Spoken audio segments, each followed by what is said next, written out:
تاریخ کے صفحات پر کئی ایسے بادشاہ گزرے ہیں جو اپنی قوم کے لیے باعث فخر بنے، لیکن کچھ ایسے بھی ہوئے جو اقتدار کے نشے میں اتنے کھو گئے کہ اپنی ہی عوام کے دشمن بن گئے۔ آج ہم بات کریں گے ایک ایسے بادشاہ کی جس کی زندگی اور فیصلے روم کے عظیم شہروں کو ہلا کر رکھ دیا اور جسے تاریخ نے کبھی معاف نہیں کیا۔ بادشاہ کا نام مارکیوس والیرینز تھا۔ وہ ایک طاقتور خاندان میں پیدا ہوا جس کے باپ ایک معروف حکمران اور ماں ایک دانشور خاتون تھیں۔ پیدائش کے وقت ہی اس کے والدین نے سوچا کہ یہ بچہ روم کی تاریخ میں اپنا نام روشن کرے گا، لیکن کوئی نہیں جانتا تھا کہ یہ نام کی روشنی خوشیوں کے بجائے خوف اور دہشت کا باعث بنے گا۔ مارکیوس کی تربیت بہت ہی خاص تھی۔ چھوٹے سے ہی اسے سیاسی حکمت، فوجی فنون اور عوامی معاملات کی تعلیم دی گئی، لیکن طاقت کی یہ تعلیم ایک کم عمر ذہن میں جلد ہی غرور اور خود پسندی میں بدل گئی۔ اس کا مزاج سخت اور خود غرض تھا اور وہ چاہتے تھے کہ ہر چیز اس کی مرضی کے مطابق ہو۔ 16 سال کی عمر میں مارکیوس نے تخت سنبھالا۔ ابتدائی دنوں میں لوگ خوش تھے، امید رکھتے تھے کہ نوجوان بادشاہ ملک کی بھلائی کے لیے کام کرے گا، لیکن جلد ہی یہ خوشیاں ختم ہو گئیں۔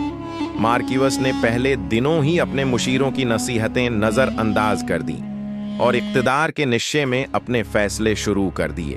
مارکیوس کے دور حکومت میں روم میں مشکلات بڑھنے لگیں، ٹیکس بڑھ گئے، اناج مہنگا ہوا اور عوام بھوک و افلاس کا شکار ہو گئے۔ شہر کے لوگ خوف اور دہشت کے سائے میں زندگی گزارنے لگے۔ مارکیوس خود اپنے محل کی عیش و عشرت میں مہو رہتا، جبکہ باہر کے لوگ بھوک اور بیماری کے شکار تھے۔ ایک دن شہر میں ایک خوفناک آگ لگی۔ آگ نے 6 دن اور 7 رات تک شہر کو جلا دیا۔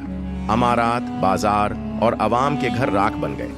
ہزاروں لوگ بے گھر ہو گئے اور لاکھوں لوگ بیماریوں اور بھوک سے مرنے لگے۔ لیکن مارکیوس آگ کے منظر کا تماشا اپنی محل کی چھت سے دیکھ رہا تھا، بانسری بجاتے ہوئے اپنی شان و شوکت میں مست۔ آگ کا الزام عوام پر ڈالنے کے بجائے مارکیوس نے کچھ معصوم لوگوں کو قصوروار ٹھہرایا اور انہیں قتل کرنے کا آغاز کیا۔ یہ لوگ کبھی کوئی جرم نہیں کرتے تھے، لیکن بادشاہ کے تاج اور اقتدار کی حفاظت کے لیے انہیں قربان کیا گیا۔ مارکیوس کی ماں، جو اس کے مشیر بھی تھیں، نے اسے کچھ سیاسی مشورے دینا شروع کیے۔ مارکیوس نے اپنی ماں کی نصیحتیں برداشت نہیں کیں۔ یہ چھوٹا سا جھگڑا جلد ہی ایک خونی سازش میں بدل گیا۔ مارکیوس نے اپنی ماں کو قتل کروا دیا تاکہ کوئی اس کے راستے میں نہ آئے۔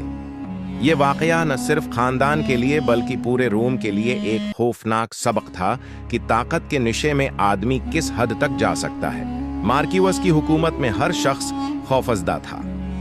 فوج، سیاستدان اور عوام سب اپنی زندگی بچانے کے لیے تیار تھے۔ لوگ اپنے گھر اور عزیزوں کے نقصان کے خوف میں روزانہ جیتے۔ مارکیوس نے اقتدار کے لیے ہر اخلاقی اور انسانی حد پار کر دی۔ اس کی بے حسی اور ظلم نے روم کے سیاسی ماحول کو غیر مستحکم کر دیا۔ بالآخر مارکیوس کی ظلم کی کہانی روم کے ہر گوشے میں پہنچ گئی۔ فوج اور سیاست دان بغاوت کے لیے تیار ہو گئے۔ عوام نے چپ چاپ بددعائیں دینا شروع کیں اور شہر میں خوف و دہشت چھا گیا۔ لوگ ہر روز قتل، غارتگری اور ظلم کا سامنا کرتے۔ آخرکار 68 سال میں بغاوت نے تمام روم کو ہلا کر رکھ دیا۔ مارکیوس کے پاس طاقت بچانے کا کوئی راستہ نہیں رہا۔ وہ بھاگنے لگا، لیکن کوئی اس کا ساتھ نہ دیا۔ مارکیوس نے خودکشی کر لی۔ مرتے وقت اس نے کہا، کتنا بڑا حکمران مر رہا ہے، لیکن تاریخ نے اسے حکمران کے بجائے ایک ظالم بادشاہ کے طور پر یاد رکھا۔ مارکیوس کی کہانی ہمیں یہ سبق دیتی ہے کہ اقتدار اور طاقت ہمیشہ قائم نہیں رہتی۔ اگر ایک حکمران اپنی قوم کے لیے نہیں سوچتا اور ظلم و بربادی میں مگن رہتا ہے تو نہ صرف حکومت کمزور ہوتی ہے بلکہ عوام بھی تباہی کے دہانے پر پہنچ جاتے ہیں۔ یہ کہانی تاریخ کے صفحات پر ہمیشہ ایک انتباہ کے طور پر لکھی جائے گی کہ اقتدار صرف طاقت اور خود غرضی کے لیے نہیں بلکہ عوام کی بھلائی، انصاف اور اخلاقیات کے لیے ہونا چاہیے۔